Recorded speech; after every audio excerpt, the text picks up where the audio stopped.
I wanted to see if I could bring this Jurassic Park Nano scene to life. Welcome to Jurassic Park.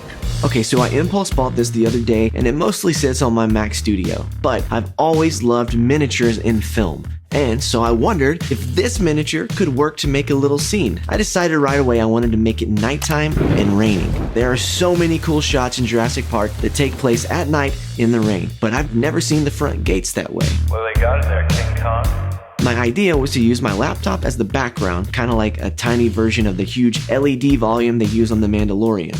So my first step was to make that background. This involved compositing together tons of different images in order to get the right road and mountains and sky and foliage that I wanted. Once I had that, I could fly it into Final Cut. I found a couple of free T-Rex animations on green screen. They weren't the best, but I figured if I layered multiple layers of jank, then eventually it'll look good. And I wasn't wrong. Once I added a ton of fog and lightning and color corrected everything to look like nighttime, it really started to come together. Then came the real test. I had to line up the Nano scene model with my laptop. Then I lit the scene to match, again in a very janky way. And then I had a weird idea to pour some cinnamon on the road to make it match the background a little better, and it kind of worked. I filmed multiple passes with different lighting styles. This way in post I could composite which parts I wanted to look more like firelight versus moonlight. I filmed a separate plate where I manually closed the gates. This way I could reverse them in post and make it look like they're opening. The final touches were adding some cloud lightning and tons of rain, as well as real fire assets to replace the fake plastic torches. This really brought the scene to life. Then with a little sound design, the scene turned out like this.